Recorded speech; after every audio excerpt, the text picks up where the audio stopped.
working, just sit back, relax. In a little while, you will see them unfolding. Because really, Lagos State has also been trying to ensure that there are lines open for safety for children. If you hear anything, you say something. And of course, I'm just so optimistic that the children will get justice to any forms of abuse. I would say Lagos State has actually been at the forefront, not just trying. They have always been a pace setter when it comes to everything. And of course, they've been at the forefront of child safety and protection. And that's why we have them on board to actually power this particular program concerning safety and security. All right, so yes. All right, so let's go to our topic of discussion. And that, I said, is safety holiday engagement and school preparation for children. Like we said, students and children have been home for a while. Now they spend some time at home. What do you think should be the safety holiday engagement for these children? Okay, so just like our topic that we discussed last week, of course, for parent now, because it's just like 2 weeks more for resumption. So for now, because summer will be closing off, the children will be back home in order to get them prepared for school resumption. I just want to advise that we might have relaxed because they are always out to go for summer, to go for one vocational skills or the other. We should ensure everywhere is safe, no wet floor, electrical appliances all covered. Because what we realize is that this just 2 weeks before the children will now resume for September, you will have seen them sustain different injuries from home front. And you're wondering, they're just in the house for 2 weeks before resumption, and all of this are happening to them. Please ensure everywhere in the compound, in the home, they are all safe for children. It is our responsibility to ensure these children are safe. For some parents will say, it will not hear, that's why it will be running. They are just wired to do what they are expected to do at the appropriate time. So our own responsibility is to ensure that at any point in time, they are safe. What are the safety measures in which the home front and even schools, because as they are preparing to go back to classroom, what are the safety measures that should come in place as time progresses or as we approach resumption? Oh, okay. So as we approach resumption, the first thing to do is to let the children know of those dangerous things around them. Just like a saying that will say, no decision about me without me. If you are trying to protect a child from a certain thing, you need to let them know the danger. For instance, electrical appliances. Let them know you don't go near this. If you do, you will get shocked and you might die. All right, so when we tell them that, children are very curious, and curiosity, sometimes it says do something to the cat, but they are very curious because they are young and they are open to learning. So when we tell them, oh, don't touch this, if you touch this, this is going to happen, how do we ensure that safety, especially during this holiday period where they believe, oh, I have the time to play, it's my time to play, I want to just do things and enjoy myself? How do we ensure that safety at a time like this? Okay, because I understand children also want to try whatever you have given to them. Yes. They want to try. So for instance, if you are saying this is electrical appliances, don't touch, it doesn't mean you should leave it open. Cover it up. Take it away from where they can reach the electrical appliances. Also, even for swimming, some of us, we have a swimming kit inside or outside our house or our compound. So when you have this, you say, don't go to the swimming pool where mommy did not say so. It doesn't mean we should leave the swimming pool open. We should safeguard the swimming pool and make ready available a floater. And they should ensure that adults is always there with the children to do that swimming. For instance, if there is swimming pool in the house or a swimming floating machine in the house. Okay, so that's, and of course, when you are giving them any instruction, ensure that the floor is dry, ensure that the staircase they are applying is safe. If you could get a carpet, there's a way they do it now that even when they fall, because apparently they will fall, but so that the injury will not be so severe. And also encourage them to run gently, always telling them don't run is what is making them run as fast as they can. But we should encourage them run gently, because running is part of what develop their physical skills. Okay. They need to run. Their gross motor skill need to be developed. But when we just let them know that run gently so that you don't fall. But when we keep saying don't run, anytime they have opportunity to run, that's how you see them. They speed off. They just speed off. And then the injury they sustain from that is not always nice. Okay. So we should, because it's part of what they need to do for their development. So we should always just strike the balance and for them and ensure safety. They are safe. All right, Security 247 on Lagos Traffic Radio 96.1 FM. Dayo Anthony and Adebi Enitim right here in the studio. And today we are looking at the topic of discussion this morning, safety holiday engagement and school preparation for children. Like I said, even though we are a security focused program, but sometimes we just take this part of family protection, family safety, and we have discussions, and majorly we focus on the children. They are our major focus when it comes to that family protection time. We talk about children's safety, and remember that a lot of children have been at home for a while. Some will be going back to school real soon, but it is whether the safety engagement in which we can put them in and get them busy with at this time before they go back to the classroom. But let's take a break for traffic update, and I'll be right back with more conversation as I still have my guest in the studios. Our traffic report coming in from Yaba Access says traffic flow from Empire down to Jibowu underneath the bridge inward about Macaulay Way from St. Agnes Junction after road division down to Adekule intersection is good at the moment. Now the return journey from Adekule intersection to Makoko Junction, Banti signal light, Alagomeji connecting signal light is also very much in good shape. If your movement continues all the way from Alagomeji down to Sabo, St. Agnes connecting Jibo underneath the bridge, inward Empire, right now you have it really good. Now Jibo underneath Yaba phase 1, phase 2 connecting Yaba underneath the bridge, inward Maritala Mohammed Way is also very accessible. There is a steady movement from Yaba phase 1 through to flyover bridge down to Yaba phase 2, and a free flow of traffic inward and outward to Juelegba through the flyover bridge. Now still continues from that to Wingibu inward Ido, you have it good. While Ido inward Ijera Lokba, and the return journey appreciably at this moment. We have the return journey looking good from Ido down to underneath the bridge connecting Mainland Hotel, quite approachable. Now Mainland Hotel inward Boston roundabout connecting Oyigbo Market is moving at a steady note.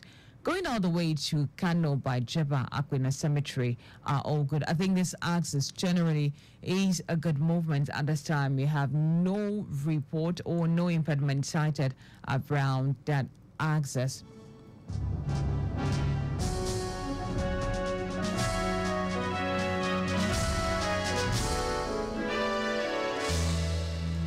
All right, welcome back to Security 247 and Lagos Traffic Radio 96.1 FM. And in the studio with me having a conversation on safety holiday engagement and school preparation for children is Adebi Anita, who is a child right advocate. And together we're looking at what parents can do, what safety holiday engagement in which you can put your children in as they have been home. Some have been going to summer coaching, like he said, holiday coaching, like he said. But right you have just about a few weeks to go. What are those safety holiday engagements in which you can put your children? Hello, good morning. Good morning, my sister. Well done. Good morning to you, Ma. This is Grandma Lainka. Grandma, welcome. And I salute our guests. Thank you for the lecture. I just want you to explain further about, we talk about telling the children not to run, which is often common, especially my neighbor here, when the children are running. So she has 2 boys, then I'll be hearing her, don't run. What effect does it have on children? I didn't hear that one very well. All right. Thank you. All right, Grandma, thank you for calling. All right. Adebi, she wants you to expatiate more about the don't run thing with the children because you know when you tell them don't run, that's when they run. So she wants you to expatiate more. Does it have any effect? Okay, so what I'm actually saying is that oftentimes we are always telling the children don't run. And I am saying that running is part of what developed their physical skill, especially their gross motor skills part of their body. So however, it's well encouraged to let them know that run gently so that you don't fall. So but when we keep telling them run gently every time, they are aware that they can run, but their running has to be minimal. But if you're always saying don't run, anytime they have the opportunity to run, they overdo it, and that's why they sustain injury all the time. And it's just the fear. Parents are always in that fear of when you run, you fall. It's not all the time. Once their gross motor skills is properly developed, they will run and they won't fall. But it's because we are always the one delaying that development by saying don't run. And that's how we always get scared. But because they've seen children when they engage in these activities, like you said, some of them sustain injuries and it's one of the fear of the parents. I just want my children to have this clean body and be okay. I don't want any pain from my child. So definitely they would advocate against the running, which is seen as something that could be detrimental. But let's state this safety engagement. What are those safety engagements in which children can be imputed or can get engaged in at this time? Summer is actually stopping a few days or few weeks, and then they are home. What are those safety engagements in which you can now put them? Okay, so or maybe sporting activities. Okay, so for instance, they are home, and then we might be wondering what to do with them, and because they are less busy, that's why it seems like they're always everywhere. They are running around and they have nothing to do. The first thing to, at least to help their cognitive skills keep and developing, you can get them puzzles. There are puzzles, there are Legos that children will sit down with from morning till evening. They are unable to scrabble it and they are unable to fix it. I know all of these things help their cognitive skills. If you were just a parent who is saying, where do I get money for all of this? Then just get them grains, get rice and beans, pour it together deliberately and give to the children. Give them 2 different bowls. Sort out rice here, sort out beans here. They are there enjoying, they are having fun, but you are helping their concentration skills, you are helping their attention span. They are just there doing what you ask them to do. They are enjoying that mommy is giving me task to do. Yeah. You can get Play-Doh if you have, fine. You could get beading. For the younger ones, get beadings, those that you're sure that they understood this bead that I cannot put it in my mouth. Because beading is also very sensitive, so that we don't endanger them. So if they are doing any activity that is sensitive, when we have the time, is either we sit with them, or when we know that, okay, this age understood the difference between this, then we give to them, then they are good to go with all of that. Okay, well said. And I would also add that these activities you stated are the ones that they can do without at least minimal form of injury coming into place, because you are seated Scrabble, and they are very much in the house. Those are those things you can get them, but the fear of they will spoil it, you will not keep it for how long? Some children are very, very, let me use the word distracted. That's what I'm saying, no decision about me without me. Anything you are putting to children, both of you had to be on the same page. Mommy is getting you this, and this is to help you to develop this and this and this. Mommy is going out to look for money. It's not easy. Mommy will not be happy when you misplace anyone, and if you misplace it, nothing to play with. If a child enjoys it, they'll be the one to look out for it and keep it. But because we are not giving them that responsibility of, I need you to keep this thing safe, they are always just relaxed. So when you misplace, they will cry, you spank them, and that's the whole. So isn't that a cause or a breach of means of communication, a breach of communication between the parent and the child in passing across the message of, oh, you take this, make use of this, but keep it to safety? Yes. So it helps their communication skills. Both of them will be on the same page. It doesn't breach any, because a child knows that I'm responsible to take care of this. So you don't need to worry about they will misplace it. Then you will not keep it for how long? You say when they are 6, when they can now handle it, you bring it out. The objective behind whatever you are keeping the child might have outgrown it, and okay. it won't do anything anymore. Okay, it won't be effective. Yeah. SECURITY247, Lagos Traffic Radio 96.1 FM. SECURITY247 is powered by Lagos State.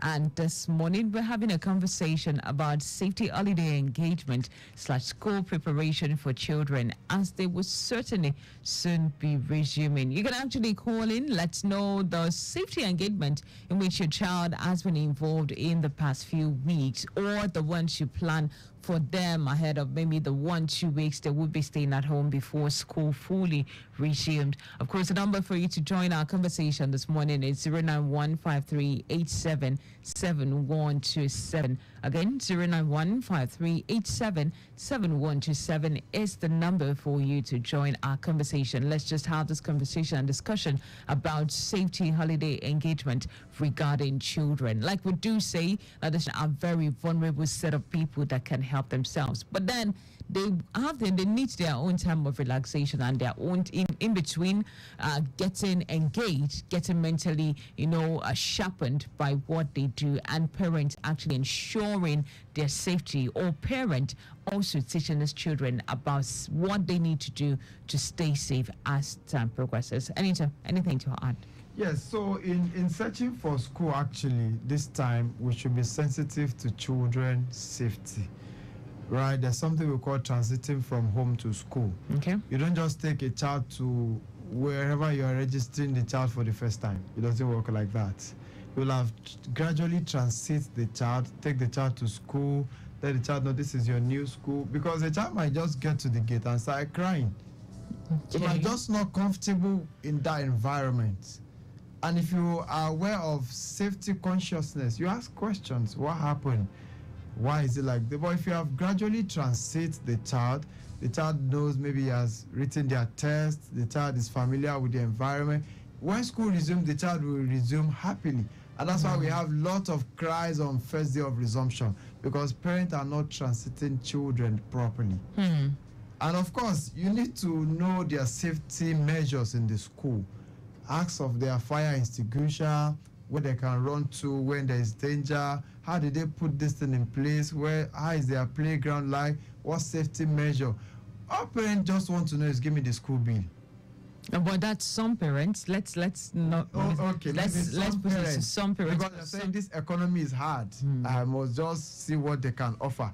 So some are always after the money. And I put to you this morning, let's put in our mind safety first, not money. Because when we look at money, really, everything is but you might want to do according to, it's fine, do according to what you can afford. But at the same time, be safety conscious. At this point, you're talking about either some students who are moving into other classes and parents want to change their school, yes, or those who are just starting for the very first time. For the very first time. Okay. So for those who are previously in the school, if they have knocked before, they should ask about their safety measure, because most times, most parents don't ask. Right? Maybe some don't know. Maybe know what to ask. Oh yeah, that's another thing. Yeah, definitely. If you know what to ask, you ask the right questions. So we should, when we are concerned about the children's safety, we should ask, what's the safety measure you put in place in your playing ground? Can I see it? Can I see your classes? And for those newly coming, please make your decision. Ask all the questions you need to ask and be certified. Consider the child first and not the money. Okay, it's very, very important. Consider the child first. Consider the safety measures being put in place around that location before registering your children to school. And schools also certainly will have to step up the game when it comes to safety and security of the children who are coming back for resumption. They're just not going to leave everything as it is. They're going to change items. The things that could be detrimental to children will have to be changed. Buildings, those materials that are injuries, they should replace them. Certainly replace them. I think that might just be the next touch of conversation, probably next week as we're moving closer to resumption. We might have that. All right, your final word as we say our goodbye on the program, guys. Yeah, the time is really short. It's 11:30. Final word: no decision about me without me. Whatever decision you want to make concerning or about a child, let the child be of the know. Don't just say mommy has decided that's where you are going. No. What if the child is a toddler? So you talk the child through it. You sit the child down and see what mommy is doing is for your good, and mommy is taking you to this place. You will learn a whole lot, and you just see all those things play out softly. The child will cooperate. Take the child to school. He will not cry. Our assumption is because they are still very tender. They can hear. Their sense organs are more sensitive than adults. Yes, so they can hear you. So when you speak to them, you'll be amazed the result you will get. But because maybe we don't know, or maybe we feel, or we are too busy, we might just probably take decision, and that's all. And just assume. All right, so all things being equal, all things being considered before making any decision when it comes to your child. All right, on that note, this is where we will be calling it a wrap on Security 247 today. If this is your first time, it is a security and safety program where we talk about the issues of security and safety, especially in Lagos. And of course, all that connects in states will go as far as other states. But our major focus certainly is Lagos. We talk about safety all round, and this program is powered by Lagos State Government. And of course, we come to your listening pleasure every Saturday morning at exactly 11 o'clock to about 11:30. And of course, my name is Dayo Anthony, standing in for Richard Amoa, who is unavoidably absent. Yeah, we do work together, but when I can't, he's in the studio, and when he can't, I'm always here representing. And my guest that you have been listening to this morning is Adebi Anita, who is Director, Child Rights International School, and is a child rights advocate who fights against discrimination of children in any form. And of course, I'm sure you have heard him talk passionately about the things that concern children's safety as they go back to classroom. I want to say a big thank you to our executive producer, Mr. Tayo Akoli, and of course our head of programs, Victor Ateri, for making this, helping out when it comes to give it the right support. And of course, the Lagos State Government for sponsoring and empowering this particular program. I want to say thank you. And of course, Richard Amoa, thank you so much, who is the president of CCP and Security 247, all together working towards the betterment of children and of course security and safety in Lagos State. So we'll come your way again next week for another interesting discussion and conversation. Join us at exactly 11 o'clock. And we're still very much open for sponsorship, and our placement certainly was still very much open. As it says, have a wonderful, wonderful Saturday. God bless you. God bless Nigeria. God bless everything that concerns us.